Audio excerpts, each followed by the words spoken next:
Hello everyone, welcome to my channel startup classes. नमस्कार साथियों, स्वागत है एक बार फिर से मेरे चैनल स्टार्टअप क्लासेस पर। फ्रेंड्स, यूपीटीजीडी पीजीडी केमिस्ट्री का सिलेबस मेरे चैनल यूट्यूब चैनल पर चल रहा है, जिसमें मैं एक-एक करके अभी ऑर्गेनिक केमिस्ट्री के टॉपिक करा रहा हूँ और एक-एक टॉपिक को बिल्कुल डिटेल में सारी रिएक्शन, प्रिपरेशन इन सब के साथ मैं आपको क्लियर करा रहा हूँ। फ्रेंड्स, जहाँ कुछ चीज़ें इंपॉर्टेंट होती है और मैं अलग से बताता हूँ, कोई रिएक्शन अगर अलग टाइप की आती है, तो मैं उसको स्पेसिफाइड आपको करा रहा हूँ कि भाई ये स्पेसिफिक है, स्पेशल है, अलग से लिख लीजिएगा, नोट कर लीजिएगा। फ्रेंड्स, इसी सीरीज में आज हम शुरू कर रहे हैं बेंजीन, और बेंजीन का एक्चुअली पार्ट 2 है। पार्ट 1 में मैंने इसकी प्रिपरेशन करा दी है और एरोमेटिक कंपाउंड्स की जो प्रॉपर्टी होती है कि कोई कंपाउंड एरोमेटिक हाइड्रोकार्बन क्यों कहलाता है, वो जो बेसिक इंट्रोडक्शन था वो पार्ट 1 में दे चुका हूँ। आज या कल में उसकी वीडियो अपलोड हो जाएगी यूट्यूब चैनल पे, आप देख सकते हैं। फ्रेंड्स, ये पार्ट 2 है और इस पार्ट 2 में 2 मेन चीज़ हम आज करेंगे और दोनों की दोनों जो चीज़ें हैं वो बहुत ही ज़्यादा अच्छी हैं, इंपॉर्टेंट है। पहली चीज़ तो है केमिकल प्रॉपर्टी, जो हम पढ़ेंगे, यानी बेंजीन की केमिकल प्रॉपर्टी कि benzene different type of substances के साथ कैसे-कैसे रिएक्शंस दिखाता है और जनरली किस टाइप की रिएक्शन देता है। एक हम ये पढ़ेंगे। दूसरी इसकी सबसे इंपॉर्टेंट चीज़ होती है कि मोनो सब्स्टिट्यूटेड बेंजीन में, कि जब बेंजीन के ऊपर कोई ग्रुप आ जाता है और फिर अलग से कोई और ग्रुप ऐड होने के लिए आता है, तो वो बेंजीन में किस पोज़ीशन पे जाके जुड़ता है, ऑर्थो, मेटा और पैरा। ये जो पोज़ीशंस है, ये किस तरह से डिसाइड होती है, यानी हम बेंजीन की, मोनो सब्स्टिट्यूटेड बेंजीन की डायरेक्टिव प्रॉपर्टी को भी पढ़ेंगे। ऑर्थो, मेटा एंड पैरा को भी समझेंगे, कोई ग्रुप ऑर्थो पे, मेटा पे या पैरा पे क्यों जाता है, कब जाता है। तो फ्रेंड्स, 2 सबसे इंपोर्टेंट टॉपिक है, उसके अलावा छोटी-छोटी चीज़ें जो बीच में आती रहेंगी, वो मैं आपको बताता रहूँगा। So hello everyone, welcome to the class. चलिए फिर शुरू करते हैं। सबसे पहले हमारी जो चीज़ें आती हैं, वो आती है फिजिकल प्रॉपर्टी। चलो ये भी देख लेते हैं फिजिकल प्रॉपर्टी क्या होती है, क्योंकि देखो अगर मैंने यहाँ टॉपिक रखा हुआ है, तो कभी ना कभी इसमें से क्वेश्चन बना है और जनरली देखो मिसिबिलिटी के ऊपर क्वेश्चन बनते ही बनता है कि that the compound immiscible in water और इमिसिबल। सो इस तरह की चीज़ें आती हैं, polar solvent, non polar solvent, इस तरह से चीज़ें आती हैं। तो अगर मैंने यहाँ पे रखा हुआ टॉपिक है, तो समझ लो कुछ ना कुछ तो इम्पोर्टेंट है इसमें।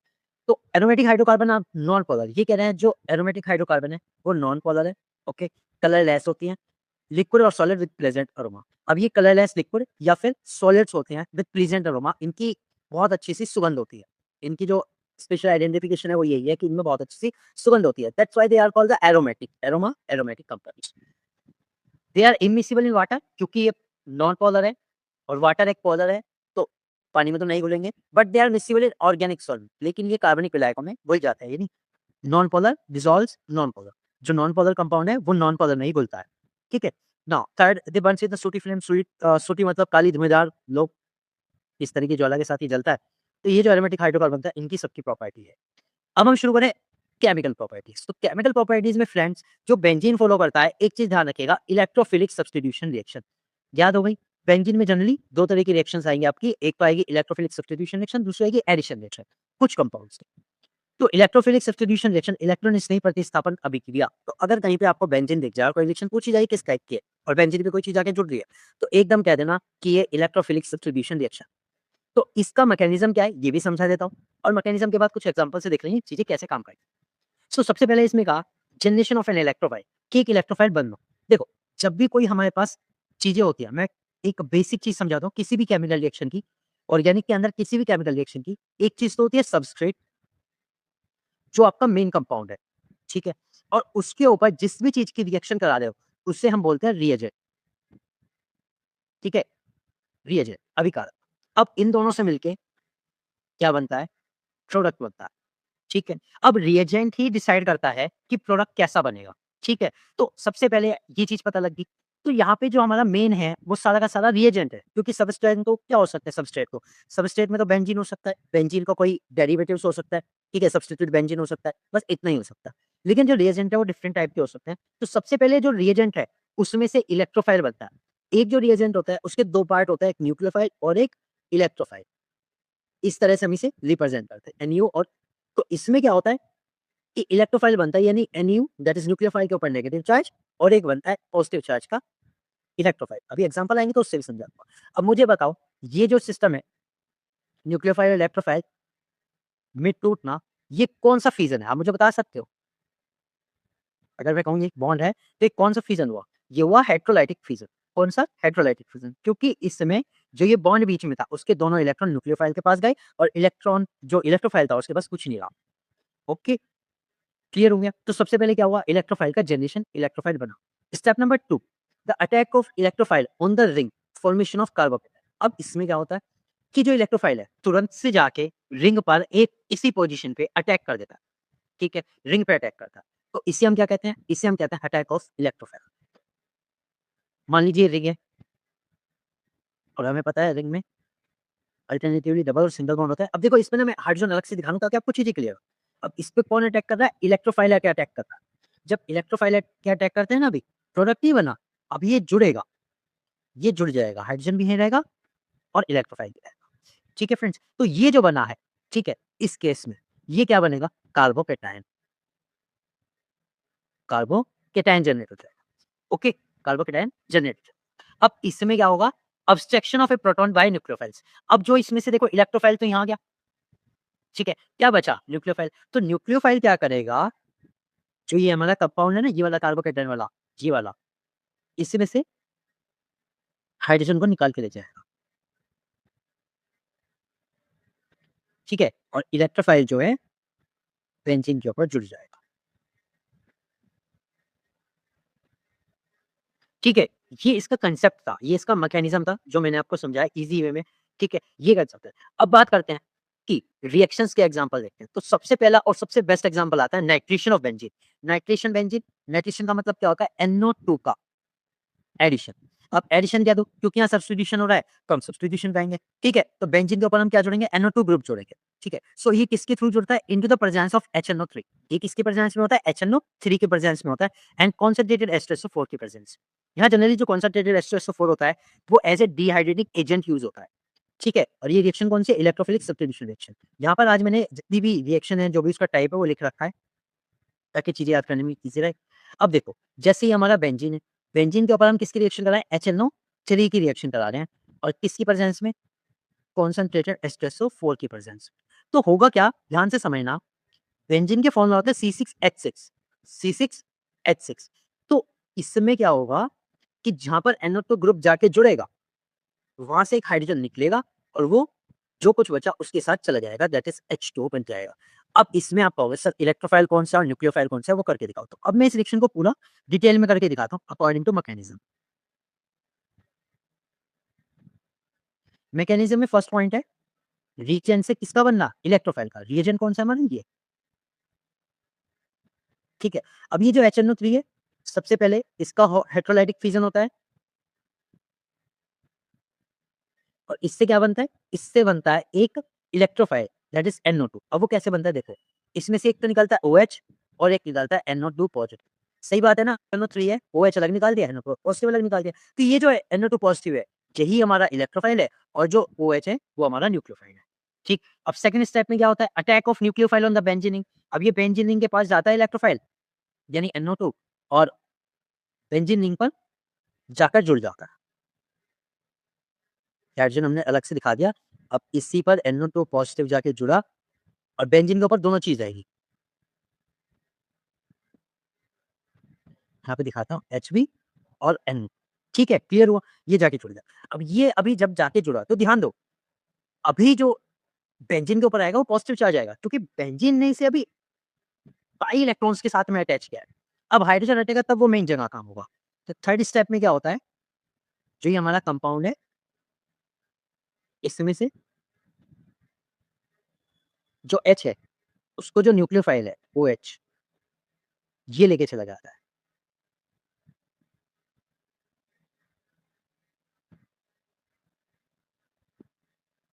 ठीक है? ये लेके चला जाता है। तो इसमें क्या होता है, बेंजीन के ऊपर तो सिर्फ नाइट्रो रह जाता है और H2 अलग हो जाता है। So this was the reaction. ये पूरी रिएक्शन थी जो हमने की स्टेप बाय स्टेप। ठीक है? तो मैकेनिज़्म के साथ है। तो नाइट्रेशन में क्या होता है, सिंपल बेंजीन के ऊपर क्या जुड़ जाता है? NO2 ग्रुप जुड़ जाता है और ये क्या बन जाता है? ये भी ध्यान दो, नाम क्या हो जाता है इसका? नाइट्रो बेंजीन हो जाता है। नाइट्रो ग्रुप जुड़ा दैट इज़ नाइट्रोबेंजीन। ओके, चलते हैं आगे। अब हमारा अगला है हैलोजनेशन, हैलोजनीकरण। ये भी ईज़ी है, बहुत अच्छी रिएक्शन है। Halogen react with arenes in the presence of Lewis acid such as FeCl3, FeBr3 और AlCl। ये कह रहे हैं कि जो हैलोजेंस होते हैं, वो एरीन्स के साथ रिएक्ट करते हैं। एरीन्स मतलब बेंजीन या बेंजीन के सब्स्टिट्यूएंट सब, उनके साथ रिएक्ट करते हैं। किसकी प्रेजेंस में? FeCl3, FeBr3 और AlCl3। They are known as halogen carrier. मैं आपको ये भी बता दूँ ये किस तरह से काम करते हैं और इनको क्या कहते हैं। जैसे ये 3 चीज़ें, इन्हें एक तो हम कहते हैं लुईस एसिड, ठीक है? लुईस एसिड क्यों कहते हैं? क्योंकि इनका ऑक्टेट इनकम्प्लीट होता है and they can gain the lone pair, ठीक है। So they are known as Lewis ester, एक बात तो ये क्लियर होगी। एंड यहाँ पर इस रिएक्शन में एज ए हेलोजन कैरियर काम कर, ओके, ये क्लियर हुआ। अब बेंजीन के ऊपर हेलोजनेशन दिखाना है, तो बेंजीन के ऊपर क्या हो रहा है कि जो Cl2 है वो into the presence of FeCl3, ठीक है, या AlCl3 की प्रेजेंस में, ठीक है, ये क्या करता है, FeCl3 एक क्लोरीन को लेके चले जाता है। समझो यहाँ से, ये हेलोजन कैरियर है ना, और FeCl3 के पास इनकम्प्लीट ऑक्टेट है, और जिसके पास इनकम्प्लीट ऑक्टेट है वो किस तरह काम करता है, लुईस एस्टर के। अब Cl हमें पता है कि इजीली इसको एक लोन पेयर दे सकता है भाई। Cl2 अगर हेटेरोलाइटिक फिजन से टूटे, Cl2 जो है हेटेरोलाइटिक फिजन से जुड़े टूटे, तो एक Cl FeCl3 पे जा सकता है। चलो करके दिखा, मान लो Cl2 ये, इसमें से मैंने कहा दोनों लोन पेयर, दोनों इलेक्ट्रॉन एक पे आ रहा है, तो एक पॉजिटिव बनेगा एक नेगेटिव बनेगा, जिसके ऊपर लोन पेयर आया। अब ये जो लोन पेयर आता है वही FeCl3 के साथ जुड़ जाता है और FeCl4 नेगेटिव बना देता है। समझ गए, ये कंडीशन हुई। तो FeCl3 के कारण ही जो इसमें क्लोरीन है वो इलेक्ट्रोफाइल जनरेट कर रहा है, अदरवाइज जो Cl2 है होमोलाइटिक फिजन से टूटता तो सनलाइट की प्रेजेंस होती, लेकिन यहाँ पे इसकी रिक्वायरमेंट नहीं है। यहाँ पे क्या हो रहा है, FeCl3 as a Lewis acid काम करता है और एक सेल को हटा देता, तो हमें तो इलेक्ट्रोफाइल मिल गया, नहीं मिलेगा। अब ये जो इलेक्ट्रोफाइल है सीधा जाके किस पर अटैक करेगा, बेंजीन में, और ये बेंजीन पे जाके जुट जाएगा। बस तो क्या बना हमारा बन जाए क्लोरो बेंजीन। अब साथ में क्या हुआ, ध्यान दो, जो FeCl3 है वो तो एज ए कैटलिस्ट वर्क कर रहा, क्या वो FeCl4 नेगेटिव बना के रखेगा, नहीं रखेगा, नहीं रखेगा। वो क्या करेगा, भैया Cl एक काम कर रहा, तू निकल, वहां से हाइड्रोजन ले और Cl अपने साथ जुड़ जा, ठीक है। समझ रहे हो, दो Cl थे, एक बेंजीन पे जुड़ गया, जहां पे बेंजीन पे जुड़ा वहां से हाइड्रोजन निकला, दूसरा Cl उसके साथ चला गया। बस बीच का जो प्रोसेस है उसमें FeCl ने हेल्प कर दी। इतना सा कहानी है ये सारी, आपको ध्यान रखनी है। समझ में आई रिएक्शंस, है बहुत इजी रिएक्शन, मैं पूरा मैकेनिज्म से समझा रहा हूँ उसके डिटेल में, ठीक है। चलो अगली देखो, उससे और ज्यादा आपको क्लियर होगा। अब हमारे पास क्या है, अगला प्रोसेस सल्फोनेशन। सल्फोनेशन में क्या होता है, सल्फोनेशन में SO3H ये कंबाइंड होता है बेंजीन के साथ। So heating benzene with the fuming sulphuric acid, benzene की सांद्र H2SO4 के साथ अभिक्रिया से, तो H2SO4 को देखो तोड़ के दिखाता हूँ इलेक्ट्रोफाइल कैसे बनेगा। H2SO4 है ना, आपको क्या चाहिए, SO3H निकाल लो। अगर मैं SO3H निकाल लूं तो ये क्या बनेगा, ऐसे इलेक्ट्रोफाइल, और इसमें से जो OH निकलेगा वो क्या होगा, एक न्यूक्लियोफाइल। बस होगी कहानी खत्म। अब SO3H हमें चाहिए, इसी बेंजीन पे जाके चिपका दो, तो बेंजीन के ऊपर SO3H आ गया, ठीक है, या H2SO4 लिख लो, कोई दिक्कत नहीं, मतलब मैंने ऊपर दिखा दिया तो कोई बात नहीं। यहाँ पे SO3H आ गया, तो SO3H क्या करेगा, बेंजीन के ऊपर जाके जुड़ जाएगा, और ये जो OH है जहां पर SO4H जुड़ा वहां से H निकाल के H2 बना लेगा। This is called benzene sulphonic acid. Clear समझ में, बहुत इजी है, ठीक है। तो यहाँ से आप चाहे SO3H लिखो चाहे H2SO4 लिखो, बात एक ही है, आपको कोई दिखाने के लिए नहीं जाएगा, रिएक्शन पूरी करने के लिए आती है। तो बेंजीन पर H2SO4 से बेंजीन सल्फोनिक एसिड बनता है। तो आपके एग्जाम में किस तरह से क्वेश्चन पूछा जा सकता है, एग्जाम में क्वेश्चन पूछा जाता है कि ये जो सब्सटेंस है बीच में हमें क्या चीज यूज करना है, H2SO4 यूज करना है। अगर हमने नाइट्रेशन करा तो दो चीज यूज करनी है, HNO3 और H2SO4। तो ये चीजें आपको लिखनी है अपने पास कि अगर मैं सल्फोनेशन करूंगा SO3H जोड़ूंगा तो मुझे रिक्वायर्ड क्या होगा, मुझे लेके चलना पड़ेगा H2SO4। बस इतनी सी आपको याद रखनी है, इनकी टेबल बना लो अपने पास। रिएक्शन पूरी कौन लिखने बैठा, कोई भी नहीं, एमसीक्यू पेपर होना है, ठीक है, क्लियर हुआ। अब चलते हैं अगली रिएक्शन पे, सबसे ज्यादा अच्छी, सबसे ज्यादा इंपॉर्टेंट, फिडेलक्राफ्ट एल्किलेशन एंड फिडेलक्राफ्ट एसिलेशन दोनों आएंगी। तो पहले समझते हैं फिडेलक्राफ्ट एल्किलेशन। तो फिडेलक्राफ्ट एल्किलेशन में क्या होता है, benzene reacts with alkyl halides into the presence of anhydrous AlCl3। ये कह रहे हैं एनहाइड्रस AlCl3 की प्रेजेंस में बेंजीन जो है एल्किल हैलाइड के साथ रिएक्ट करता है। एल्किल हैलाइड कौन से होते हैं, एल्किल हैलाइड होते हैं ये वाले जिसमें इसी एल्केन पर हाइड्रोजन हट के कोई हैलाइड यानी कि हाइड्रोजन लग जाए।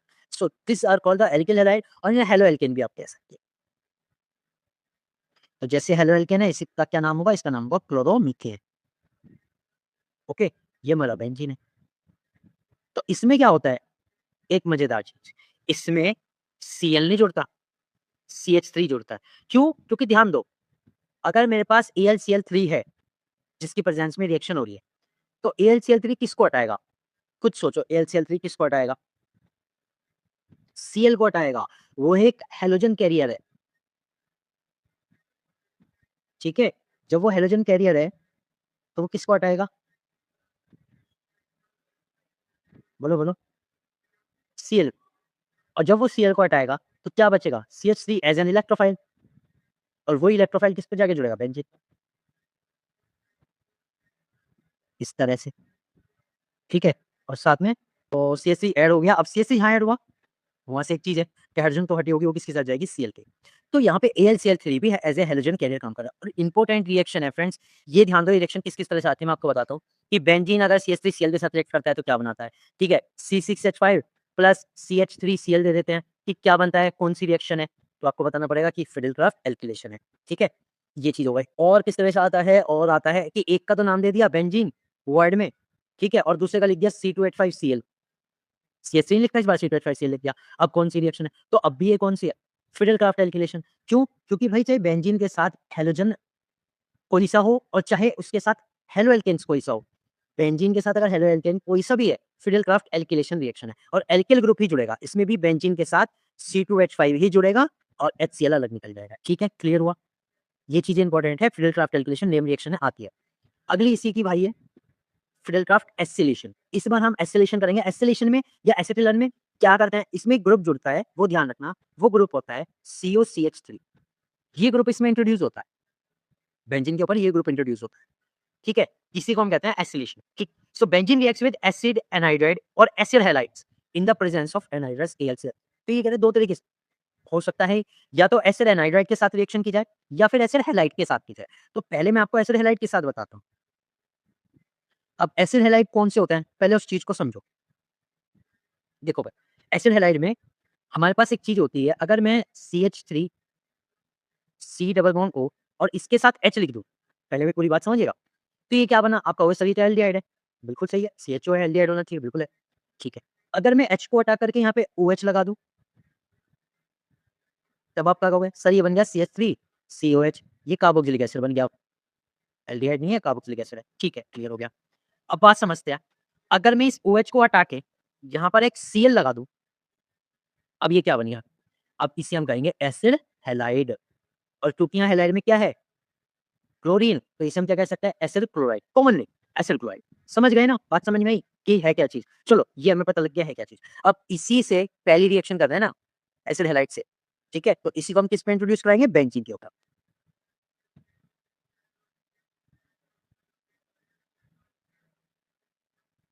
CH3 C double bond O Cl and into the presence of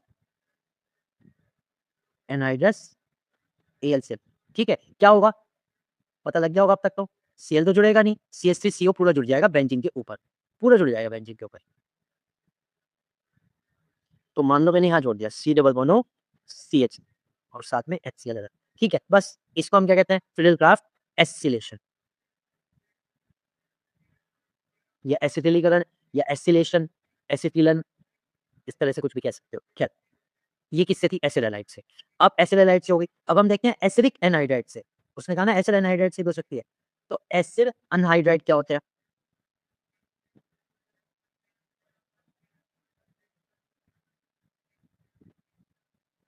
तो एसिड एनहाइड्राइड क्या होते हैं? वो देखना। देखो, मानो हमारे पास बेंजीन है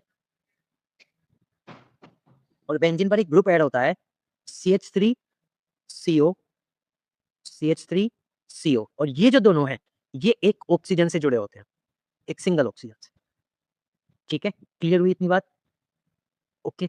अब इसमें एक बात ध्यान दो, ऊपर वाले से हमने केवल इतना ग्रुप ऐड किया था, इतना ही तो किया था CH3CO, बस इतना ही तो।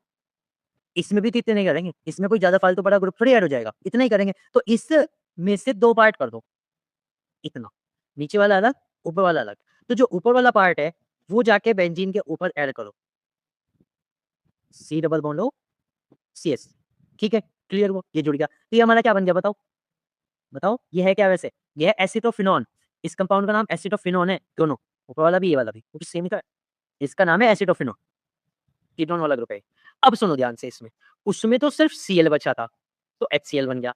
इसमें पूरा बच रहा है, CH3 भी बच रहा है, सी डबल बॉन्ड और एक सिंगल ओ बच रहा है और बेंजीन के ऊपर से एक हाइड्रोजन भी आती है ये। तो मुझे बताओ क्या मैं इसे कह सकता हूँ कि इसमें एसिटिक एसिड भी बना। So when benzene react with acid anhydride it form acetophenone and acetic acid, दोनों चीज बनाता है। अब इसमें एक खास बात ये आई कि इसमें एक और मेन अच्छा प्रोडक्ट मिल रहा है एसिटिक एसिड, तो ये रिएक्शन ज्यादा इंपॉर्टेंट हो गई। अब ये रिएक्शन आती जरूर है, ठीक है, अच्छा लगा जान के। अब इसी रिएक्शन में एक चीज सुनो, ये किस तरह से लिख के देते हैं, ये बेंजीन है, ये इसको ऐसे लिख के देते हैं CH3CO होल ट्वाइस O, ये वही कंपाउंड है जो भी बनाया, समझ गए ना भाई। ये दो पार्ट है, दोनों किससे जुड़े हैं, O से, बस। ये इसको ऐसे भी लिख के दे सकते हैं और रिएक्शन का पूरा नाम भी बता सकते हैं और ये पूछ सकते हैं कि आपसे रिएक्शन में क्या मेन चीज बनती है। तो रिएक्शन में इसमें दो मेन चीज बनती है, एक तो एसिटोफिनॉन और एक एसिटिक एसिड। क्लियर हुआ, अच्छा लगा जान के, ये इंपॉर्टेंट चीज है। तो ये कौन सी थी, फिडेल क्राफ्ट एसिलेशन। अब देखो ये सारी की सारी जो रिएक्शन थी वो इलेक्ट्रोफिलिक सब्स्टिट्यूशन थी। इलेक्ट्रोफिलिक सब्स्टिट्यूशन, इलेक्ट्रोफाइल जुड़ रहा था, हाइड्रोजन निकल रहा था, न्यूक्लियोफाइल के साथ जा रहा था, ये पूरी कहानी इनकी थी। अब देखो इसमें आती है बेंजीन की कुछ एडिशन रिएक्शन।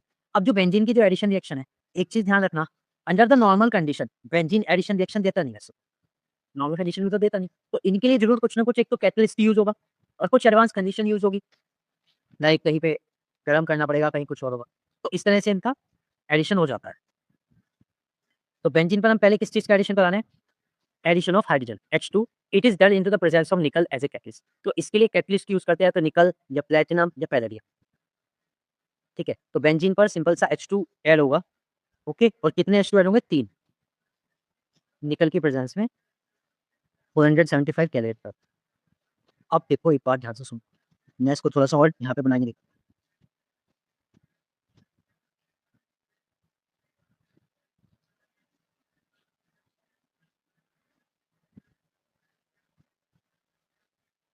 ये चीज है, इस पर मैंने 6 हाइड्रोजन एटम और ऐड कर दिए।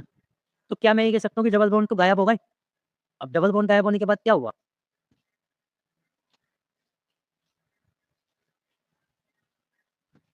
सब पे दो दो हाइड्रोजन आ जाएंगे, सिंगल सिंगल बॉन्ड हो गया। तो एक तरह से ये क्या बन गया बताओ, बेंजीन को छोड़ के क्या बन गया, साइक्लोहेक्सेन। उसमें स्ट्रक्चर समझ में ना आया इसलिए मैंने बनाया। तो ये साइक्लोहेक्सेन बनता है, इसमें कोई डबल बॉन्ड नहीं है, बस सिंगल बॉन्ड वाली एल्केन वाली रिंग है, साइक्लोहेक्सेन। तो बेंजीन के हाइड्रोजनीकरण से, बेंजीन के हाइड्रोजनेशन से क्या बनता है, साइक्लोहेक्सेन बनता है। Okay clear. चलो अगले चलते हैं क्लोरीनेशन।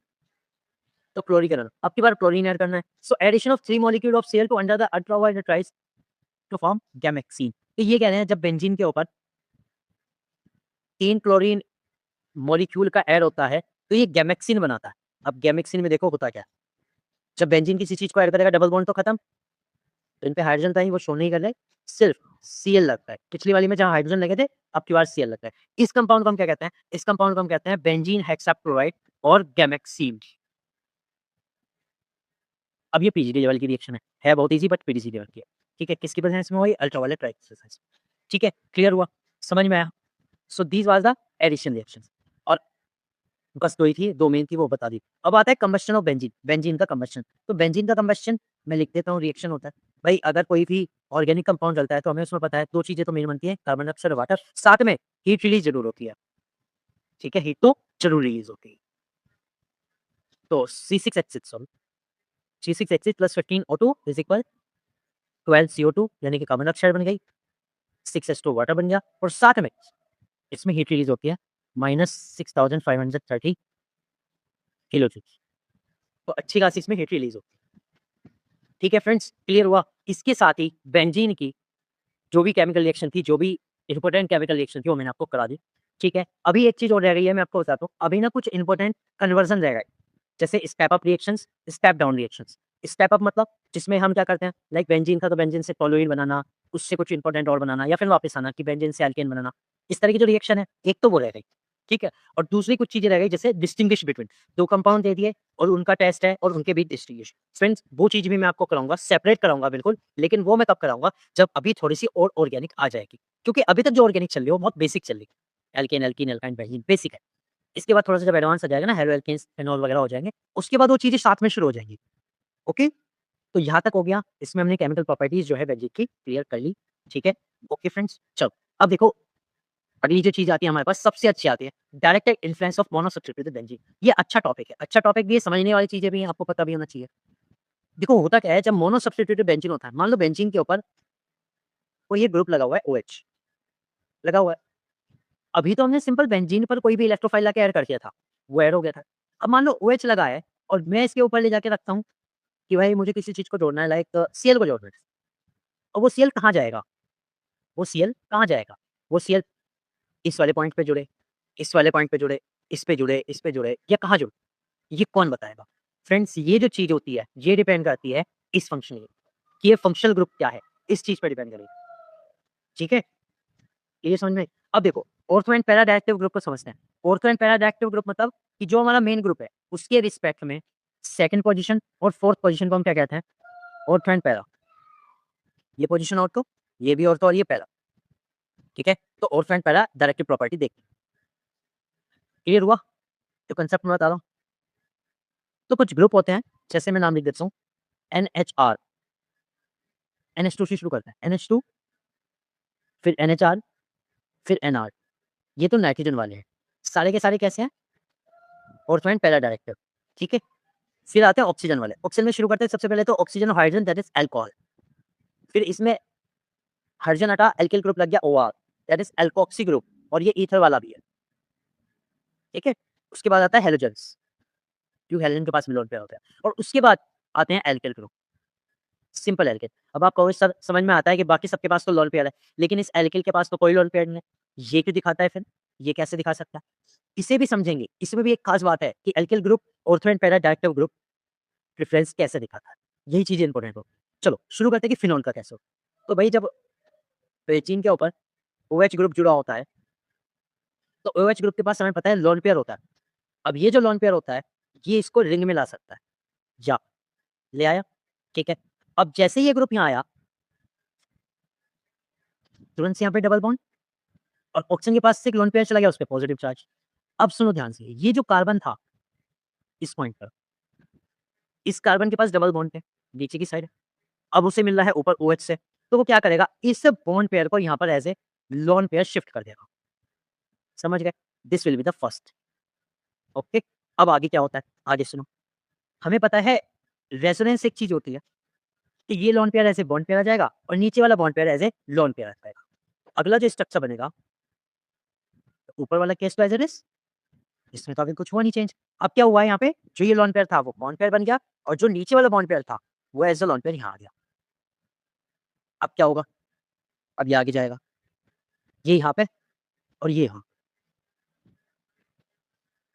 तो इस केस में क्या हुआ? यहाँ पर लोन पेयर आ गया और यहाँ पर डबल बॉन्ड है। ठीक है? अब फिर से क्या हो सकता है? फिर से बिल्कुल लास्ट कंडीशन, ये लोन पेयर अपना डबल बॉन्ड में और ये जो डबल बॉन्ड था वो वापस ऑक्सीजन पे एज़ ए लोन पेयर। तो फाइनल मॉलिक्यूल्स हमारा बन जाता है।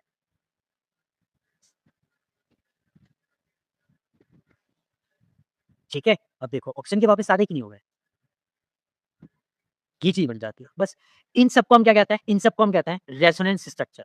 ठीक है? रेजोनेंस स्ट्रक्चर या रेजोनेटिंग स्ट्रक्चर। कि कितने स्ट्रक्चर हमारे पास बने? कितने स्ट्रक्चर हमें यहाँ मिल रहे हैं? देखो हमें पे अगर हम देखें पहले वाले को छोड़ के अगर पहले वाले के रिस्पेक्ट में देखें 1, 2 और 3 इतनी बात क्लियर? अब मुझे बताओ कि इसमें ऑर्थो एंड पैरा पोज़ीशन पता है आपको या नहीं? कि ऑर्थो एंड पैरा पोज़ीशन क्यों है? किस-किस में ऑर्थो है, किस में पैरा है?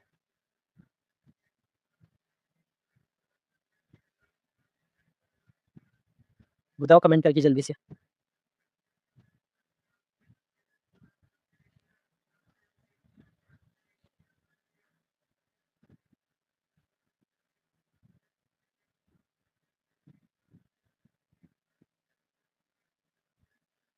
ओके, लिसन देखो, कि ये फर्स्ट वाला है। फर्स्ट वाले में देखो यहाँ पर, क्या मैं ये कह सकता हूँ इस पोज़ीशन पे इलेक्ट्रॉन डेंसिटी इंक्रीज़ हुई है एट ऑर्थो पोज़ीशन। अब अगर इस पे इलेक्ट्रॉन डेंसिटी इंक्रीज़ हुई, तो कोई भी इलेक्ट्रोफाइल आके ईज़िली जुड़ सकता है और हमें पता है ये जो होती है इलेक्ट्रोफिलिक सब्स्टिट्यूशन रिएक्शन देती है, तो इलेक्ट्रोफाइल तो ईज़िली आके जुड़ सकता है कि नहीं? ठीक है? तो thus electrophile addition easily takes place. ठीक है? तो ऑर्थो पोज़ीशन हो गई। अब इस वाले में देखो, इसमें ये पहला पोज़ीशन पे है, इस वाले में देखो, इस वाले में भी कौन-सी पोज़ीशन है? ऑर्थो पोज़ीशन, समझ गए? तो ऑर्थो पोज़ीशन है। तो हमें ये पता लगता है कि जो ओएच ग्रुप है, उसके कारण ऑर्थो एंड पोलर पोज़ीशन पे sorry at ortho and para position पे इलेक्ट्रॉन डेंसिटी इंक्रीज़ हुई एंड दैट्स व्हाई जो फिनोल है, वो ortho and para directive group है।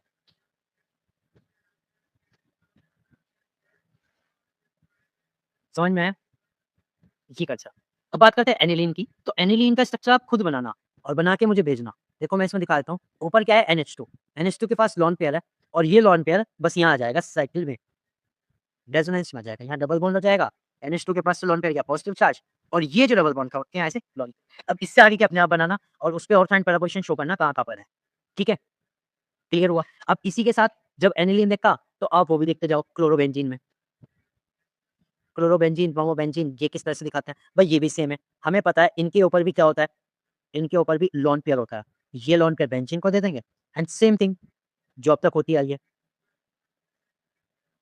Cl पे पॉजिटिव और यहाँ पर इलेक्ट्रॉन डेंसिटी ज़्यादा। बस ऑर्थो बन गया, ऑर्थो से पैरा बन जाएगा एंड दैट्स तो इस तरह से मैंने इनका समझा दिया। अब सबसे अच्छी चीज़ आती है ये, डायरेक्टिव इन्फ्लुएंस ऑफ टोलुइन कि टोलुइन कैसे दिखाता है? उसके पास तो कोई लोन पेयर भी नहीं है, उसके ऊपर तो मिथाइल ग्रुप है, कोई लोन पेयर भी नहीं है। तो वो कैसे दिखाता है? ये चीज़ अब सुनना ध्यान से। हमें पता है ये जो कंपाउंड है, ये टोलुइन है। इसे मैं बेंजीन के ऊपर CH3 लिख के भी कर सकता हूँ। अगर मैं ऐसा लिखता तो भी आपको क्लियर हो जाता है ना? अब मैं यहाँ से क्या समझाना चाह रहा हूँ कि इसके पास लोन पेयर तो नहीं है, लेकिन एक खास टेंडेंसी है, this is called the hyper conjugation. Hyper conjugation में क्या होता है कि कोई भी कार्बन और हाइड्रोजन के बीच का सिग्मा बॉन्ड कॉन्जुगेटेड सिस्टम में आ सकता है। ये कांसेप्ट मैंने हाइपर कॉन्जुगेशन में बहुत अच्छे से समझाया भी था। तो यहाँ से क्या होता है, ये जो कार्बन और हाइड्रोजन का 3 है, 3 में से कोई भी है, कहीं से भी ले लो, वो एक यहाँ कॉन्जुगेशन में आ गया और जैसे ही वो कॉन्जुगेशन में आया, ये एज़ अ लोन पेयर चला गया। ठीक है?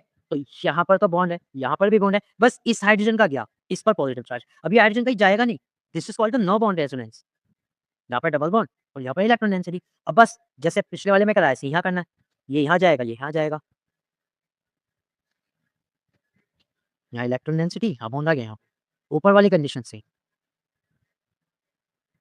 ठीक है फ्रेंड्स? तो यहाँ पर हमें ये पता लगा कि टोलुइन में जो ortho and para directive property होती है, वो किसके कारण होती है? Due to hyper conjugation. ये आपसे पूछा जा सकता है, ये क्वेश्चन आपसे पूछा जा सकता है। ठीक है? क्लियर? चलो, हमें पता लग गया ऑर्थो एंड पैरा क्या होता है। अब समझते हैं कि मेटा डायरेक्टिव ग्रुप क्या होते हैं। मेटा डायरेक्टिव ग्रुप होते हैं जो मेटा पोजीशन पे पहुँचाता है, that is 1 to 3rd position. कि अगर हमारा 1 पे मेन ग्रुप जुड़ा हुआ है, तो वो किस पोजीशन पे भेजेगा? 3rd। उन्हें हम कहते हैं मेटा डायरेक्टिव। ठीक है? तो मेटा डायरेक्टिव ग्रुप कौन-कौन से हैं? मैं एक बार लिख देता हूँ। देखो इसमें सबसे पहले आता है CH, स्ट्रक्चर ऊपर बना रहा हूँ, यहाँ कंपाउंड। फिर आता है कीटोन, ठीक है? कीटोन के साथ में आता है एसीटेट आयन। एसीटेट आयन कह दो या कार्बोक्सिलेट कह दो, कार्बोक्सिलेट आयन, ठीक है? CO negative,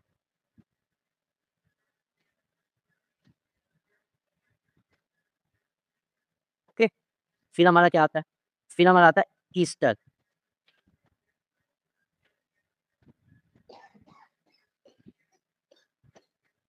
sorry, okay. फिर आता है नाइट्रो, NO। उसके बाद एक आता है Cl और इसमें एक सबसे अच्छा आता है सल्फोनिक एसिड, SO3H। इसमें क्या है स्ट्रक्चर को बताऊँ? S के साथ डबल बॉन्ड में ऑक्सीजन और एक OH होता है और एक होता है कोऑर्डिनेट में ऑक्सीजन, ठीक है? ये चीज़ होती है, क्लियर? तो ये होता है SO3H। ये सभी के सभी मेटल रिएक्टर हैं। अब आप कहोगे सर एक बात बताओ, ऑक्सीजन तो इनमें भी है, लोन पेयर तो इनमें भी होता होगा। चलो मान लिया, लोन पेयर है, लेकिन किस में? मुझे बताओ CHO में लोन पेयर है क्या ऑप्शन पे? नहीं है, वो डबल बॉन्ड के साथ जुड़ा हुआ है, एडजस्ट है लोन पेयर। कीटोन में एडजस्ट है। इसमें कह सकते हो, लेकिन इसमें भी जो ये ऑक्सीजन होती है ना, ये कहीं न कहीं किसी न किसी ग्रुप से जुड़ी रहती है। दैट्स व्हाई ये भी अवेलेबल नहीं होती। ठीक है? तो अब ये क्या करते हैं, यहाँ ये जो ऑक्सीजन होता है, वो वापस लोन पेयर को खींचता है। बॉन्ड पेयर से लोन पेयर खींचता है। यही चीज़ हमें देखनी है। तो सबसे पहले हम इसमें किसका इफेक्ट देखें? नाइट्रोबेंजीन का। तो नाइट्रोबेंजीन में क्या होता है? नाइट्रोजन में डबल बॉन्ड में ऑक्सीजन, इस तरह से होता है। ये है नाइट्रोबेंजीन। तो अब सुनो ध्यान से, पिछले वाले में क्या था? लोन पेयर बेंजीन रिंग को मिल रहा था। यहाँ लोन पेयर बेंजीन रिंग से छीना जा रहा है। कैसे? भई ये जो ऑक्सीजन है, ये क्या कहेगी, भैया ये इलेक्ट्रॉन मुझे पकड़ा क्योंकि मैं ज़्यादा इलेक्ट्रोनेगेटिव हूँ। इसने खींच लिया। जैसे ही इसने खींचे, नाइट्रोजन के पास 3 वैलेंसी होनी चाहिए, 2 रह गई। 3 बॉन्ड होने चाहिए ना, 2 रह गए, एक यहाँ, एक यहाँ। ये क्या करेगा? भैया कार्बन एक काम कर, तुम करो यहाँ। जैसे ही इसने ये बात बताई, हमारा नया मॉलिक्यूल गया कुछ इस टाइप से। समझ गए? तो यहाँ जो लेना-देना है ना सारा, वो डबल बॉन्ड के ऑक्सीजन का ही है, लेकिन डबल बॉन्ड के ऑक्सीजन काम उल्टा कर रही है। पिछले वाले में तो ऑक्सीजन लोन पेयर दे रही थी, यहाँ डबल बॉन्ड वाली ऑक्सीजन खींच रही है वापस। अब जैसे ही ये यहाँ से गया, समझो ध्यान से, ये बॉन्ड पेयर गया, इसके पास तो कमी होगी, इस पे आ गया पॉजिटिव चार्ज। अब आप कहोगे सर पॉजिटिव चार्ज है तो इलेक्ट्रोफाइल कैसे आ जाएगा? फिर तो न्यूक्लियोफाइल आना चाहिए। नहीं जी, अब सुनो ध्यान से, यही चीज़ इम्पोर्टेंट है। एक बात ध्यान से समझना, यहाँ पर पॉजिटिव चार्ज आया, तो क्या मैं ये कह सकता हूँ that electron density increase at Meta position? बताओ मुझे, अगर ये पॉजिटिव चार्ज यहाँ आया, तो इसके केस में मेटा पोजीशन पे थोड़ी इलेक्ट्रॉन डेंसिटी ज़्यादा हो गई कि नहीं हो गई? मेटा पोजीशन मतलब थर्ड पोजीशन, 1, 2, 3 थर्ड पे, तो ये तो किसी को भी छोड़ सकते हैं इलेक्ट्रोफाइल को। समझ गए? ये चीज़ है। अब आगे क्या होगा? ये पॉजिटिव चार्ज, मतलब ये जो बॉन्ड है वो यहाँ पॉजिटिव चार्ज नीचे आ जाएगा। तो देखो अब क्या हुआ, ऊपर वाला केस तो अभी एज़ इट इज़ रहेगा, इसमें तो छेड़ना नहीं कुछ। यहाँ डबल बॉन्ड आ गया ये वाला, नीचे आ गया पॉजिटिव चार्ज, और ये अब की बार आप कहोगे सर अब की बार तो पोजीशन चेंज हो गई, मेटा ही क्यों रही? ऑर्थो भी होनी चाहिए, नहीं होती। ऑर्थो तो पॉजिटिव चार्ज कंटेन कर रही है, उसके रिस्पेक्ट में ये देखो, ये दोनों पोजीशन, फर्स्ट, सेकंड, थर्ड, चाहे इधर से करूँ, चाहे फर्स्ट, सेकंड, थर्ड इधर से करूँ, मेटा पोजीशंस है, जिन पर इलेक्ट्रॉन डेंसिटी ज़्यादा हुई। ठीक है? फिर अगर ये यहाँ आ जाए वापस, तब भी क्या होगा? तब भी क्या होगा बताओ? ये बॉन्ड, यहाँ पॉजिटिव चार्ज और ऊपर एसिडिस। ठीक है? क्लियर हुआ? इस केस में ये भी मेटा पोजीशन पे, इलेक्ट्रॉन डेंसिटी ज़्यादा हुई। सो कुल मिला के हमें ये पता लगा, ऐसे के सारे ग्रुप सिर्फ मेटा डायरेक्टिंग प्रॉपर्टी दिखाते हैं। तो जो ऑर्थो वाले होते हैं वो तो पैरा दिखाते हैं, लेकिन जो मेटा वाले होते हैं वो मेटा ही दिखाते हैं, ऑर्थो या पैरा कुछ नहीं दिखाते। ठीक है फ्रेंड्स? ऐसे ग्रुप मेटा डायरेक्टिव ग्रुप कहलाते हैं। और फ्रेंड्स इसी के साथ जो ये कांसेप्ट था, ये होता है खत्म। अब आपको एक चीज़ बताता हूँ, इसी के बेस पे हम 2 तरह के ग्रुप को जनरेट करते हैं, एक एक्टिवेटिंग ग्रुप और एक डीएक्टिवेटिंग ग्रुप, एक सक्रियकारी और एक निष्क्रियकारी। तो सक्रियकारी कौन से हैं? देखो, group with increase electron density in the benzene, ऐसे ग्रुप जो बेंजीन में इलेक्ट्रॉन डेंसिटी बढ़ाते हैं, जैसे कि हमारे कौन से थे बताओ? ऑर्थो एंड पैरा डायरेक्टिव वाले। वो क्या करते हैं? वो बेंजीन इनको लोन पेयर देते हैं। अब जब वो लोन पेयर देते हैं तो इलेक्ट्रॉन डेंसिटी बढ़े ही बढ़े। तो उनमें से कौन-कौन से थे? जैसे NH2, NHR और NR2 हो गए एक साथ के? ठीक है। फिर OH, फिर OR, ठीक है? और फिर X, और एक और था that is alkyl group. Okay, due to hyper conjugation. ये सारे के सारे क्योंकि इलेक्ट्रॉन डेंसिटी बढ़ा रहे हैं, बेंजीन रिंग पर इलेक्ट्रॉन दे रहे हैं, that's why they are called activating group. और डीएक्टिवेटिंग जो इलेक्ट्रॉन डेंसिटी खींच रहे थे, पिछले वाला नाइट्रो वाला, इसने इलेक्ट्रॉन डेंसिटी खींच ली, बेंजीन को पॉजिटिव कर दिया, होना चाहिए नेगेटिव, उसको कर दिया positive. So they decrease the electron density in the benzene ring and make further substitution difficult, जिसके कारण और ज़्यादा सब्स्टिट्यूशन थोड़ा डिफिकल्ट हो जाता है। वो तो जाता है मेटा पोजीशन पे, लेकिन डिफिकल्ट हो जाता है। तो they are called deactivating group. इनमें से कौन-कौन सा है? CHO aldehyde, CO ketone, COO negative acetate, COH carboxylic acid, इसके बाद NO2, फिर CN, फिर SO3H। ये सभी के सभी क्या कर रहे हैं? इलेक्ट्रॉन डेंसिटी डिक्रीज कर रहे हैं, पॉजिटिव चार्ज देने हैं, उस पे इलेक्ट्रॉन खींच रहे हैं, पॉजिटिव चार्ज दे रहे हैं, that's why they are called deactivated group. और फ्रेंड्स इसके साथ जो हमारा बेंजीन वाला पार्ट था वो होता है खत्म, और इसमें मैंने आपको सारी चीज़ जो बेंजीन से रिलेटेड थी वो क्लियर करा दी। ओके, और अब इससे रिलेटेड कोई डाउट हो तो आप बता सकते हैं। मेरी ओर से चैप्टर हो गया फिनिश। अब हम कल से हेलो एल्केन शुरू करेंगे।